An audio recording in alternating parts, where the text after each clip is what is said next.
Hi everyone.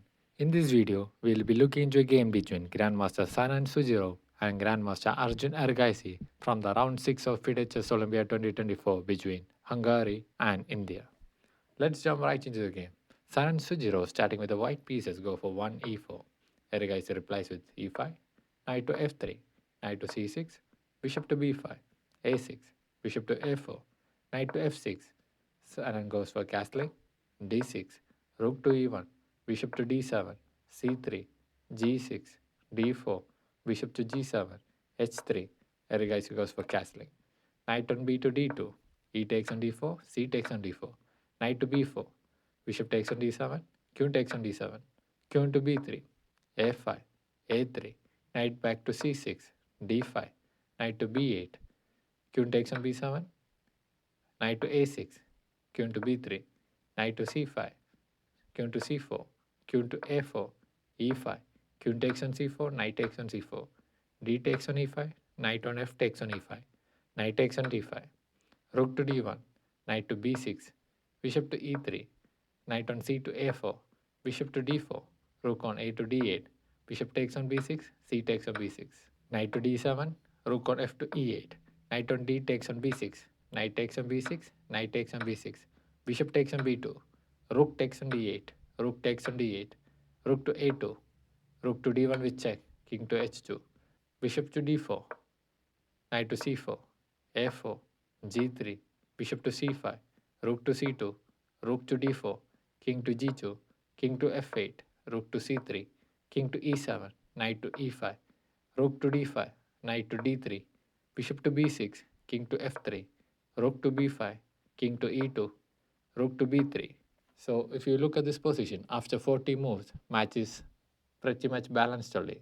So the right continuation here for Sun and Sujiro is to play rook to c6 and try to make it more active. But instead, he will go for a glory move, which is knight to b4. And this is a mistake.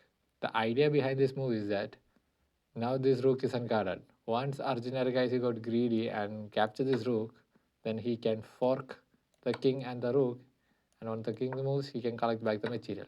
But the problem with this move is that Arjun Erigaisi need not immediately capture this rook. He can play an intermediate move. First, he will play king to d7 and stay away from the fork. And now, when he play rook to d3 with check, now he takes the rook. Rook takes on d3, knight takes on d3. So if you look at the position, Arjun Erigaisi is having a winning advantage now of minus 2.7. And he continues with king to c6, king to d2, bishop to d4, f3, king to d5, king to c2, bishop to g7, h4, bishop to f6, king to d2, king to c4, king to c2, h5, g4, h takes on g4, f takes on g4, bishop takes on h4. You might have think that San and Sujiro have blundered a pawn, but actually there is one fork he can play, which is knight to e5 with check, forking the king and the pawn. And once the king moves to d5, he takes back the pawn.